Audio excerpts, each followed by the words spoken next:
sering-sering minum jamu karena bisa merusak mata. Jangan sering ketemu, nggak bahaya tak. Baik Bapak Ibu, ini ada sebuah video.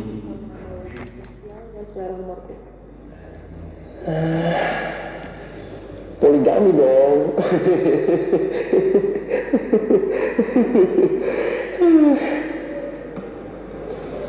Siapa yang ingin kamu pilih jadi maduku? Kalilah. Boleh.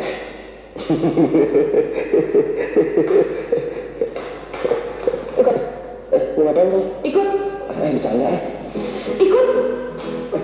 Bercanda. Bercanda. Lo masih cinta sama Azam kan? Hah? Jadi gini ceritanya, Azam mau poligami, dan menurut gue calon terbaiknya ya lo. Astagfirullahaladzim. Ayah saja bercanda. Enggak, Zam. Untuk hal yang satu ini nggak bisa bercanda. Ya walaupun pada dasarnya tuh orangnya nggak bisa bercanda.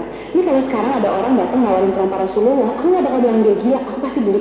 Karena di akhirat nanti ketika ketemu Rasulullah, aku nggak mau termasuk orang-orang yang menolak apa-apa yang datangnya dari Rasulullah. Ayah, kamu sadar apa yang kamu katakan? Sadar sekali, Bu. Gimana kan? Oh, gue tahu. Lu pada main gila ya sama gue? Oke. Sekarang tanya dulu dong. Azam masih cinta sama gue nggak? Ya Allah ya Rabbi. Kalau soal yang satu itu nggak usah ditanya. Tiap tidur juga dia masih nyebut nama lo. Kapan?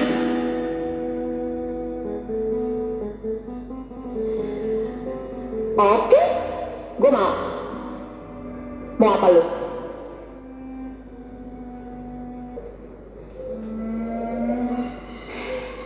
Halo, Assalamualaikum. Pak, tolong dengan Pak RW. Iya Mbak. Dari ayah.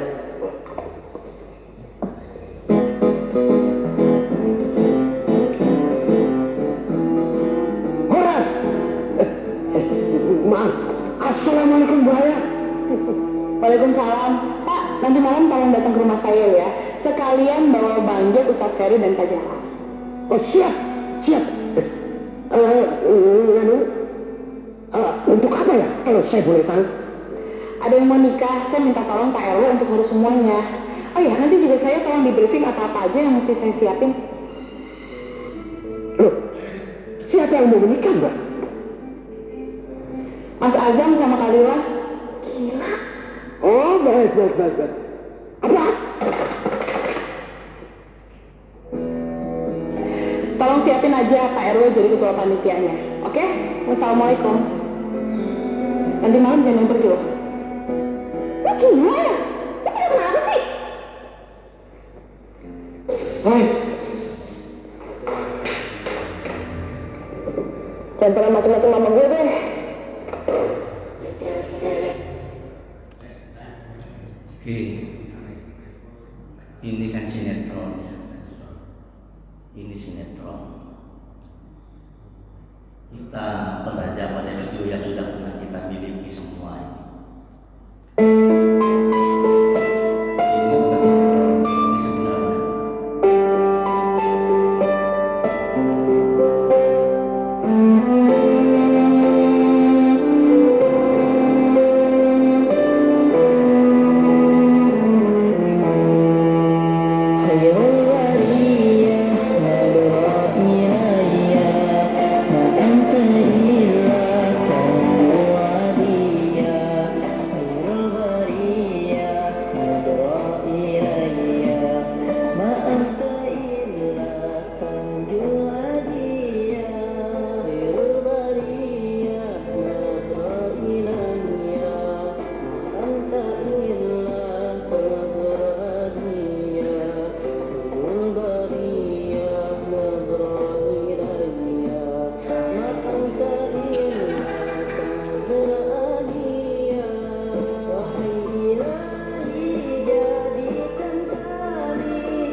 Kira-kira judulnya apa ya? Judulnya apa ini kira-kira?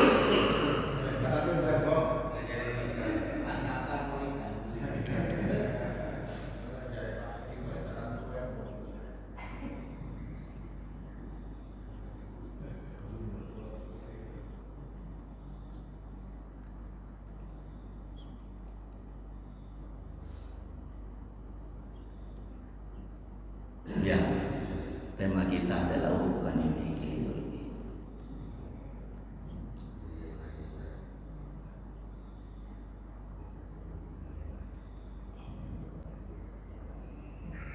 Temanya hidup itu adalah pilihan.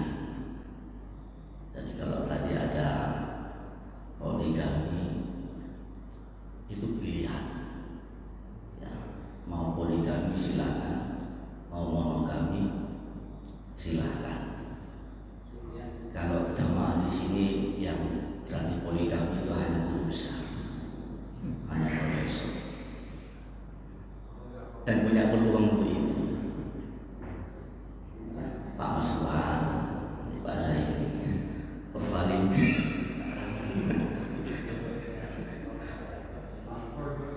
Ya, hidup itu adalah pilihan. Mau poligami silakan, monogami juga silakan.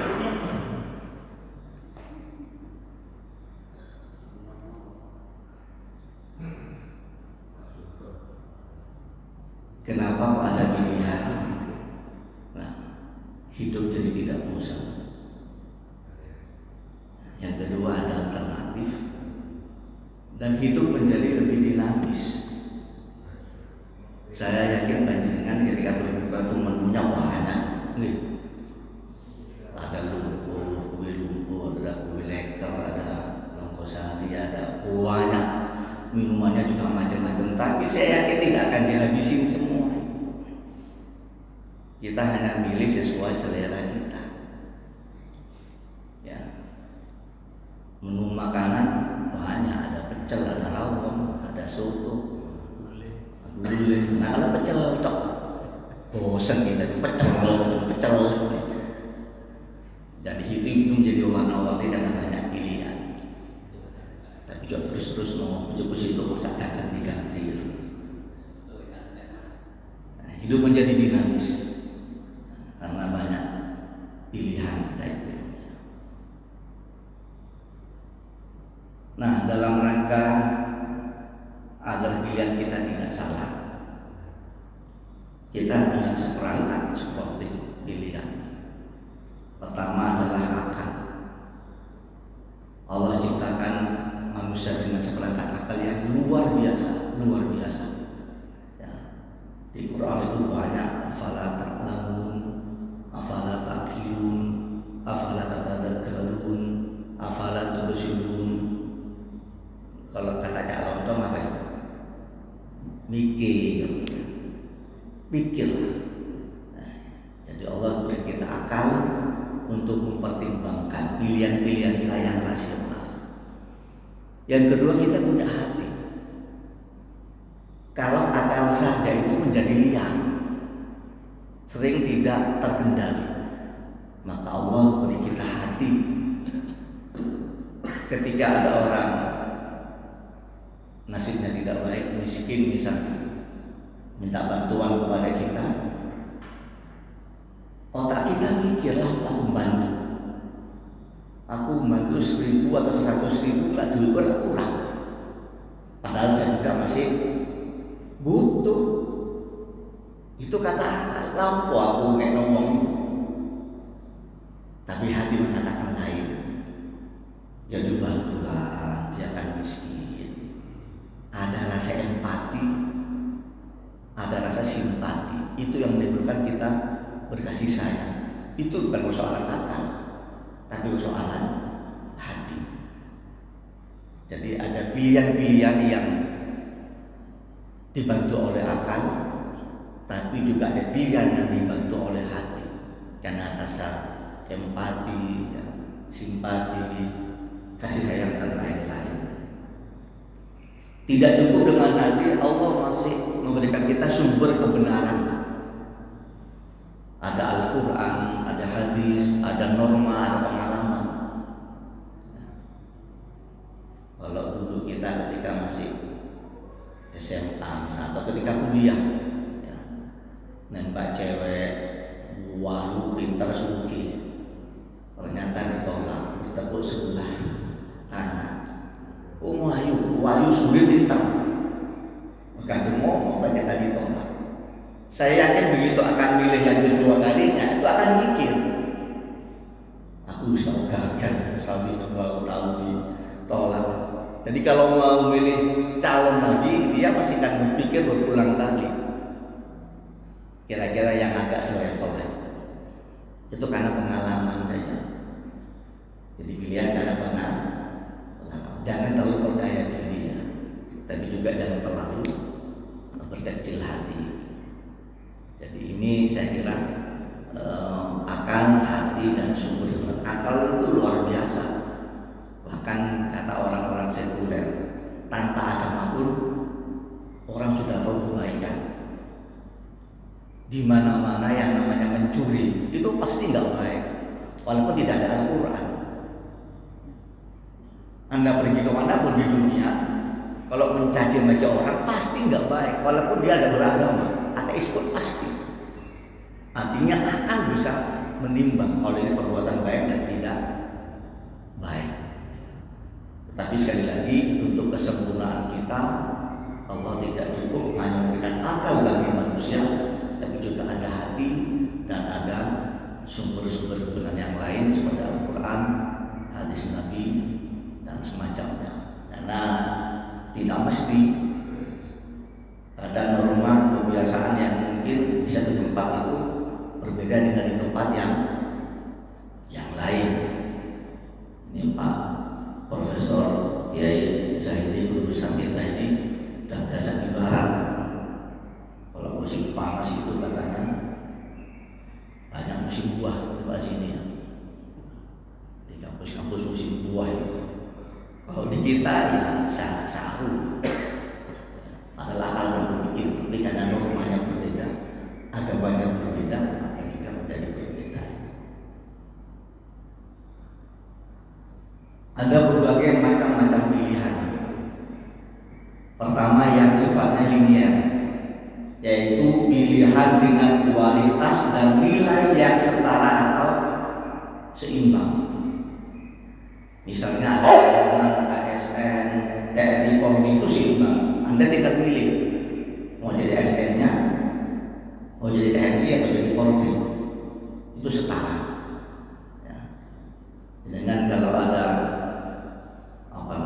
antena, ada prasmanan itu kan banyak menu itu setara semua, nilainya sama. Tinggal kita suka yang mana, sesuai dengan kebutuhan kita masing-masing dan selera kita. Ya. Ada orang yang sejak awal ini jadi ASN, kita akan menjadi pegawai negeri. Yang lain pengen jadi TNI atau pengen yang lain. Nah, itu namanya linear. Contoh yang lain untuk ibadah, kita masuk masjid, iktikaf di masjid pada 10 terakhir, walaupun dalam riwayat sebenarnya tidak harus bulan Ramadan. Iktikaf itu kapan saja. Maka kata ulama, begitu masuk masjid, di samping niat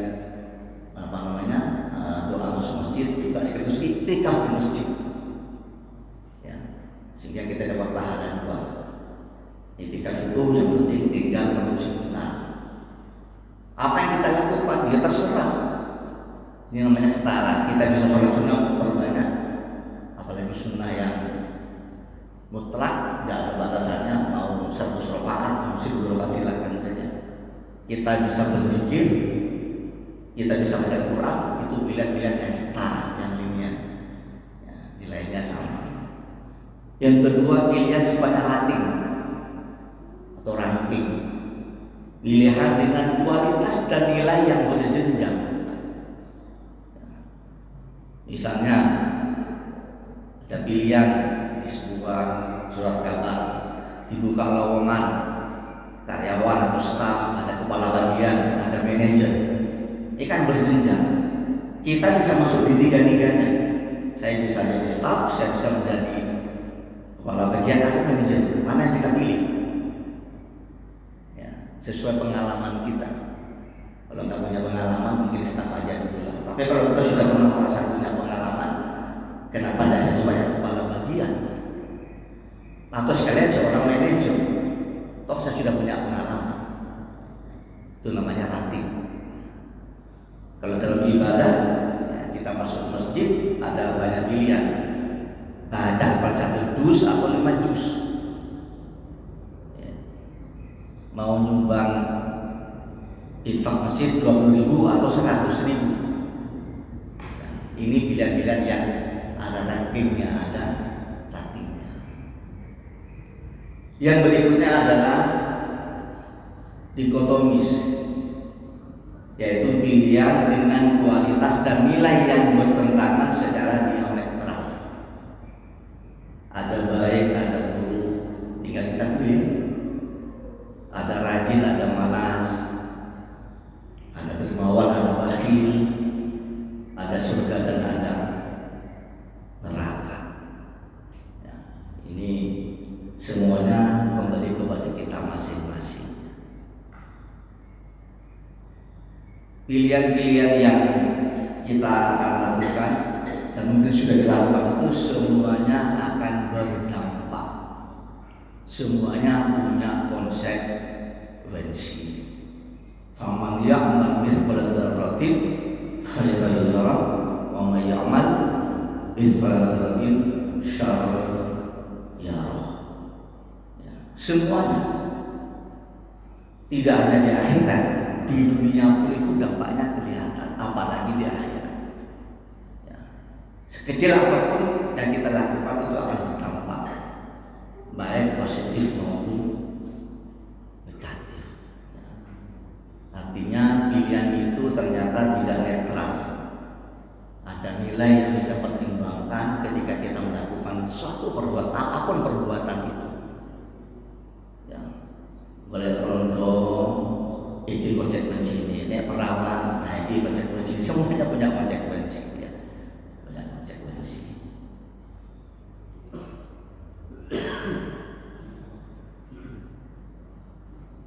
Ini yang paling penting. Kalau begitu apa harus kita lakukan dengan banyaknya pilihan itu? Kita punya waktu luang, ya tergantung kita. Mau santai, mau begadang sampai malam, mau healing, atau mau mengaji. Ya, ini kenapa saya punya waktu luang. Kalau bekerja sudah tak bisa diganggu, memangnya ini waktu luang. Ya, mestinya para pensiunan yang kita Pak Agus, Prof Ali, ini kan punya waktu luang. Mau healing, jalan-jalan silahkan saja. Atau orang-orang luar yang bukan GSA malamnya dugem terus, ya silakan. Ya, tapi sekali lagi apa yang dilakukan akan berdampak kepada kita semua, baik atau buruk, semuanya akan kembali kepada pilihan kita. Jika kita punya jabatan, ya banyak pilihannya, bisa ngumpulin pesen, bisa bikin kebijakan yang menguntungkan, bisa juga memakmurkan rakyat. Ini kan masih dalam rangka pemilu, banyak caleg-caleg yang nggak jadi akhirnya ngamuk-ngamuk. Ya kita sudah tahu semua lah. Ada yang sudah kadung nggak dipilih, akhirnya yang jalannya ditutup. Ya. Bahkan ada yang bunuh diri, yang di Jawa Barat, yang menggantung mana pohon aren. Gara-gara tidak jadi jalan, terus kadung untuk duit akeh. Ada lagi kepala desa yang memecat RT RW-nya ini. Ya, jadi hati-hati Pak Taufik sama Pak Susilo dipecat kalau pakainya tak mau. Iya kan kemarin yang viral itu habis berapa miliar katanya, ternyata anaknya nggak jadi dewan, Pak Lurahnya ngamuk, dipecat semua RT RW-nya itu. Dianggap gagal. Ya masalah pilihan kan hanya di depan kota itu. Kalau dikasih PC ya terima saja, mau dikasih kok setoko aja. Usaha gak jadi urusan sendiri. Ini kalau kita punya jabatan mau ngapain? Kita punya hal lebih, terserah kita mau koleksi mobil, koleksi villa, koleksi rumah, atau kita mau bangun masjid, ya, bangun panti, haji dan umroh setiap waktu, ngambil janda, melarat dan anak dan lain-lain, terserah kita. Tapi sekali lagi semuanya punya dampak. Nah, yang paling baik tentu adalah yang berdampak jangka panjang. Kalau koleksi mobil, dia berdampak tapi jangka pendek. Koleksi rumah berdampak tapi jangka pendek. Yang jangka panjang justru yang berbau akhirat. Nah, cuma kita nggak bisa utuh waktu itu mau mobil atau lain. Kita jangan menduga orang lain. Jangan-jangan dia beli itu punya niat. Siapa tahu ada tetangga yang membutuhkan nak pinjam. Kan niatnya bagus. Ada orang sakit, saya antar. Saya beli mobil bukan untuk saya. Untuk siapa?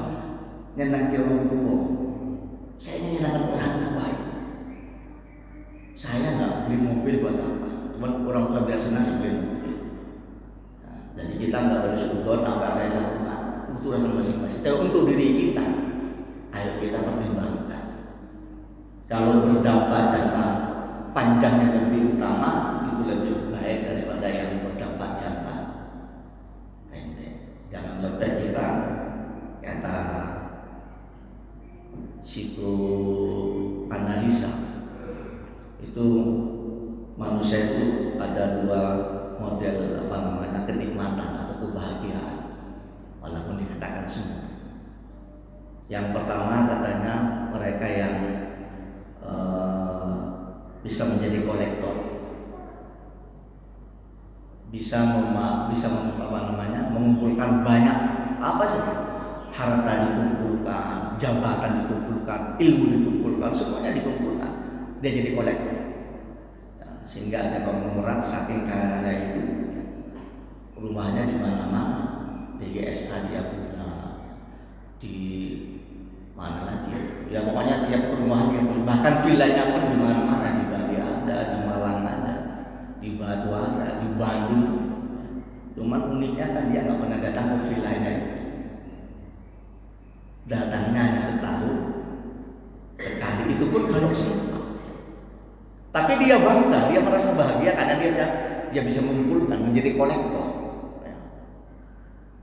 Sementara dia membayar pembantunya tinggal di villa itu. Ini yang enak sih, kira-kira siapa Pak? Yang punya villa apa yang pembantunya? Pembantunya nggak bayar duit tapi menikmati digaji lagi. Loh, yang punya nggak pernah menikmati. Setahun sekali belum karuan datang, belum terlalu datang. Ya, tapi inilah manusia kalau dia masuk kategori menjadi kolektor. Semuanya mengumpulkan. Nah, yang kedua kata psikoanalisa, orang bahagia itu kalau bisa menggunakan dan memanfaatkan. Harta saja banyak, tapi buat apa kalau nggak manfaat? Udah saya kasihkan fakir miskin, saya kasihkan ke masjid, saya bantu pembangunan madrasah atau ibadah sosial lainnya. Dia merasa bahagia ketika dia berbagi dengan orang lain. Dan salah satu rahasia atau hikmah puasa adalah agar kita sering-sering berbagi dengan orang yang tidak beruntung. Maka agak aneh kalau ada orang mengatakan aku puasa gak belas. Kalau Bapak Ibu ada orang mengatakan puasa katanya gak pernah lapar, gak pernah haus, pasti bohong, pasti. Secara fitrah itu siapapun manusia kalau tidak makan pasti lapar, itu fitrah, insting. Kalau nggak minum pasti haus. Maka aneh kalau ada orang puasa tapi tidak lapar, dan itu Allah gagal. Kalau ada orang puasa tidak lapar, Allah gagal, programnya itu gagal, gagal total. Kenapa? Allah sengaja kita puasa agar lapar. Apa tujuannya? agar simpati pada orang yang kelaparan. Kamu lapar mulai subuh sampai malam, nggak seberapa itu bandingkan dengan orang yang miskin itu. Bisa sebulan nggak makan itu, bisa seminggu nggak makan. Maka ayo kita cintai orang-orang miskin, ya, santuni mereka. Itu hikmah dan rahasia kenapa Allah mewajibkan kita puasa. Ini pendidikan yang langsung, ya, agar kita merasakan betapa tidak enaknya orang-orang yang sedang kelaparan. Tinggal 7 menit sebelum Islam. Jadi monggo para bapak, para ibu, ya, ini pilihan-pilihan kita mau apa saja silakan. Yang kita khawatir nanti, ya, kita punya jabatan, diberi kesempatan, tapi tidak bermanfaat sama sekali. Tidak bikin kebijakan yang memihak rakyat. Kita punya ilmu, tidak diamalkan. Makanya hati-hati Abah Zaini, profesor dan mengajar masjid itu depanin hati-hati ilmu ini. Ini Prof nggak ini. Prof Fali sudah teruji berkali-kali ngajar. Prof Zaini belum, ya. Punya ilmu wakil tapi nggak diamal ngomong masjid. Dia tuh coba berhati-hati Prof Zaini. Gak meten-meten yang teman-teman. Masya Allah, ilmu sedikit manfaatkan, disebarkan. Kadang-kadang ini memang nyuwun sewu, ya. Ini penyakitnya seorang mubalik, dan saya merasakan itu. Dulu ketika saya awal-awal masuk ini itu pada ada kajian duhur itu, dan gratis, ya, ada bayarannya. Itu dosen tidak ada yang mau, bisa dihitung. Alasannya masuk akal. Saya nyampaikan hadis, pun seru. Sampaikan tafsir pun paham. Akhirnya gak jadi tampil gara-gara pikirannya seperti itu. Yang saya sampaikan dia sudah tahu, akhirnya gak jadi menyampaikan. Padahal dalam sisi ilmu gak boleh seperti itu. Ya sudah, sampaikan saja. Dia tahu atau tidak bukan urusan kita, yang penting kita akan menyampaikan. Ya jujur aja, seringkali kita dengarkan dan sudah kita tahu gak apa-apa. Karena orang itu berubah, kadang-kadang bertahap. Makanya setelah emosinya. Ya, nanti kapan-kapan kalau ada waktu kita bicara metode dakwah. Ya ada istilahnya itu, ada hikmah, ada mutasadah, ada mujadalah yang sering disalah tafsirkan. Padahal ayatnya itu jelas, tafsirnya jelas, tapi seringkali saya baca buku-buku itu salah menafsirkan ayat itu. Ya, termasuk muridul hasanah. Kenapa ada itu? Padahal sudah tahu, karena hati kadang-kadang tidak bergerak. Pak Nyuwun sewu. Orang tidak datang ke masjid bukan karena tidak tahu tentang pahalanya datang ke masjid, betul Pak? Orang tidak mau tarawih bukan karena tidak tahu tentang sholat tarawih, bukan. Hatinya belum tergerak